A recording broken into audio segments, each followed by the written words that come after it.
Hello बच्चों, हमारा topic है आज की इस वीडियो का कंसिक्वेंसेस ऑफ इमरजेंसी।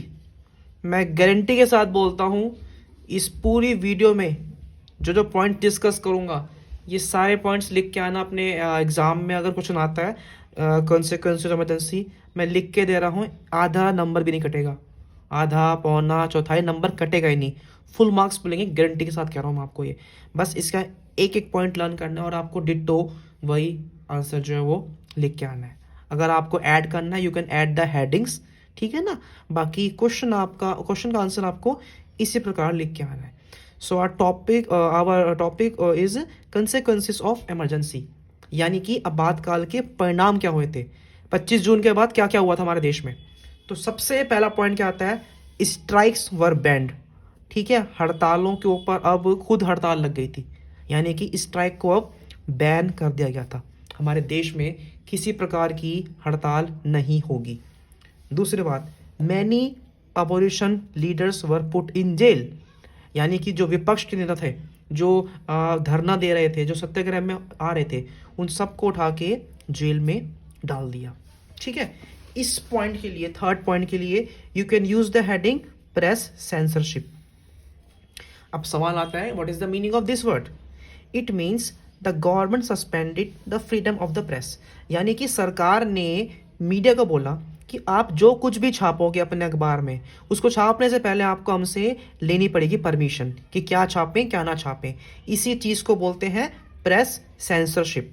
ठीक है, the government suspended the freedom of the press, newspaper were asked to get prior approval for all material to published. ठीक है ना, अखबारों को बोला गया कि भैया जो भी छाप रहे हो ना उसके लिए you have to take approval.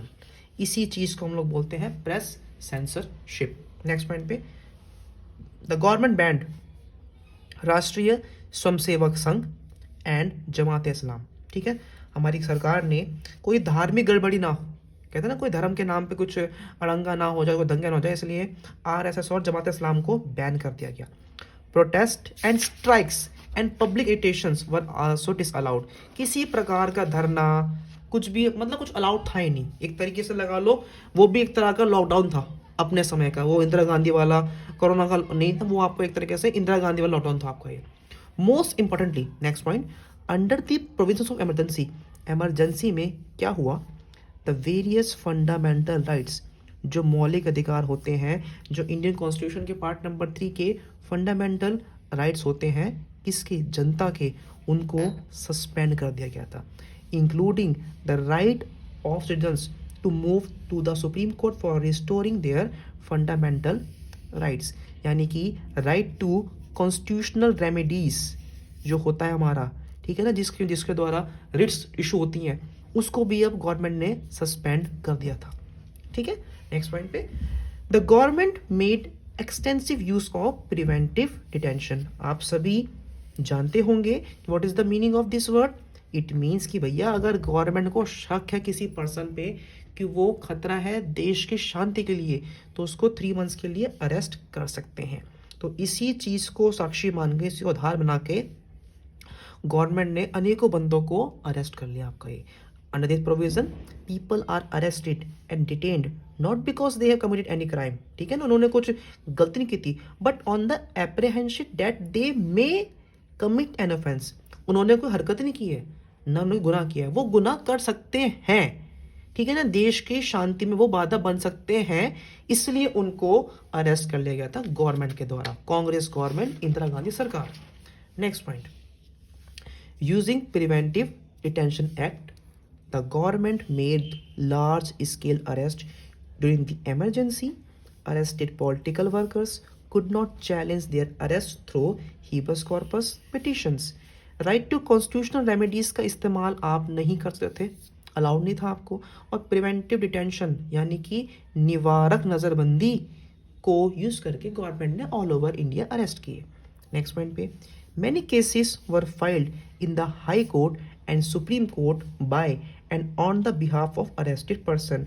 If you remember PIL जो होती है उनके बिहाफ पे बहुत से हुई, बट हुआ क्या, but the government claim that it was not even necessary to inform the arrested person of the reason and grounds on their arrest. सरकार ने बोला कि भैया ऐसा है, ये बिल्कुल भी ज़रूरी नहीं है कि आपको जो हमने अरेस्ट किया है आपको बताएं कि आपको हमने अरेस्ट क्यों किया है।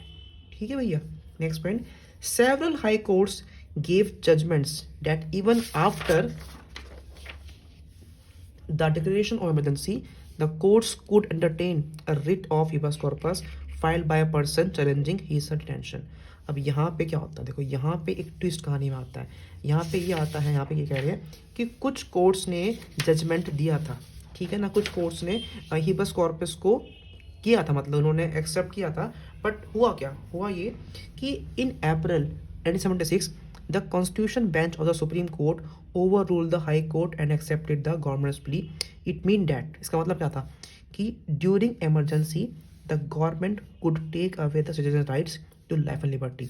अब देखो ये सुप्रीम हाई कोर्ट जो जनता की केसों को, जनता के द्वारा अरेस्ट जो हुए थे उनकी डिमांड को सुन रही थी हाई कोर्ट, तो उस हाई कोर्ट के ऊपर सुप्रीम कोर्ट ने एक लगा दिया था बैन, और उसने एक नया निकाला था लॉ। वो लॉ ये एक तरह से ये था कि इमरजेंसी के दौरान the government could take away certain rights to life and liberty, मतलब सरकार छीन सकती है। This judgment close the doors of judiciary for the citizens and it is regarded as the one of the most controversial judgment of the supreme court. देख रहे हो, high court accept कर रही थी प्ली कि चलो भाई अरेस्ट किया है तो उनकी बात, तो आप सभी जानते हैं ना कि राइट टू कॉन्स्टिट्यूशनल रेमेडीज में हाई कोर्ट भी होती है और सुप्रीम कोर्ट भी होती है। तो हाई कोर्ट ने तो एक्सेप्ट कर लिया, लेकिन सुप्रीम कोर्ट ने हाई कोर्ट की रूलिंग को ओवररूल कर दिया, मतलब उसको भगा दिया आपको ये कि भैया ऐसा है, जो हम चाहेंगे वो होगा। और सुप्रीम कोर्ट में इफ़ यू रिमेंबर कि 1973 में ही आपका सुप्रीम कोर्ट के एक चीफ जस्टिस ऑफ इंडिया को किसने बनाया था, कांग्रेस ने उसको अपॉइंट करवाया था। तो वही चीज़ यहाँ पे आपको मिल रही होगी कि सुप्रीम कोर्ट के फैसले जो थे वो सारे वही हो रहे थे जो कांग्रेस चाह रही थी। ठीक है। Next point, newspapers like the Indian Express and the Statesman protested against censorship by leaving blank spaces where news items had been censored. यानी कि अपना प्रोटेस्ट शो करने के लिए क्या किया इन लोगों ने, क्या किया इन लोगों ने, अपने कॉलम छोड़ दिए, यहाँ पे स्पेस छोड़ दिया कि यहाँ पे हम छापते सरकार के बारे में, लेकिन सरकार ने हमारे खिलाफ क्या लगा दिया, सरकार ने हमारे ऊपर लगा रखी है प्रेस सेंसरशिप। ठीक है। Next point, magazines like the Seminar and the Mainstream choose to close down rather than submit to censorship. अब कुछ मैगजीन्स ने बोला कि ऐसा है, हम लोग अपनी दुकान ही बंद कर रहे हैं, लेकिन हम लोग आपके इलीगल और इमोरल रूल्स को हम लोग नहीं मानने वाले। Many journalist were arrested for writing against the emergency. जो भी लिख रहा था खिलाफ किसके, कांग्रेस के, उन सबको धर लिया था इंदिरा गांधी सरकार ने। Many underground newsletters and leaflets were published to bypass censorship. Kannada writer Shivarama Karanth awarded with Padma Bhushan. ठीक है ना, इनको जो थी, इनका नाम लिया था मैंने, शिवरामा करंत को, इनको पद्म भूषण से अवार्ड दिया गया था। हिंदी राइटर फणीश्वरनाथ रेणु, इनको मिला था पद्मश्री। इन दोनों ने अपने अवार्ड्स को रिटर्न किया था। ठीक है, इनको लग रहा था कि ये जो इमरजेंसी है, ये सस्पेंशन किसका, ये डेमोक्रेसी के ऊपर एक बहुत बड़ा विश्वासघात है, इसलिए अपने प्रोटेस्ट को शो करने के उन्होंने अपने अवार्ड्स को वापस कर दिया था। अब एक और जो है हमारा ट्विस्ट कहानी में यहाँ पे ये आता है, बहुत इंपॉर्टेंट है आपका ये। In the background of ruling of the Allahabad high court in the Indira Gandhi case an amendment was made declaring that.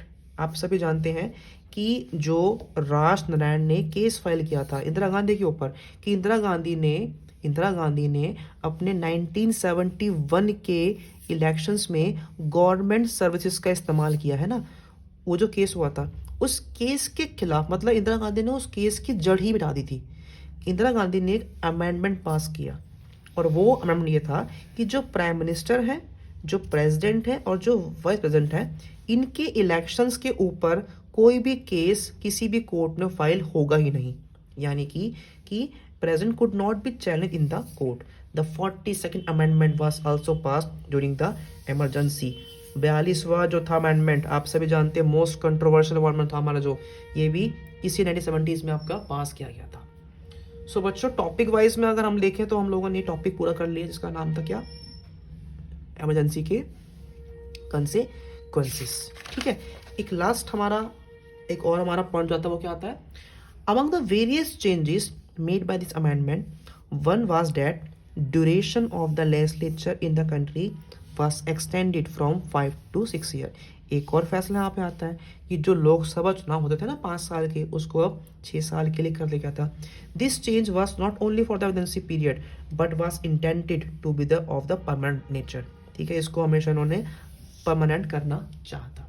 Besides this, during an emergency, elections can be postponed by 1 year. Thus, effectively, after 1971, elections need to be held in 1978 instead of 1976। यानी कि 1971 के बाद जो elections होने थे 1976 में, वो इन्होंने बाद में फिर 1978 में मिड टर्म के अकॉर्डिंग बाद में कराए थे। ये जो बेटा टॉपिक पढ़ा हम लोगों ने, हालांकि ये कंसिक्वेंस में नहीं आएगा, ये जस्ट एक इन्फॉर्मेशन है आपको देने के लिए। आप सबको बोलूँगा मैं कि इससे पहले पहले वाला पार्ट जो है वो आप सब लोग अपने आंसर्स में लिख के आए। ठीक है, यहाँ तक के लिए इतना ही। मिलते हैं आप सभी से हमारी नेक्स्ट वीडियो में।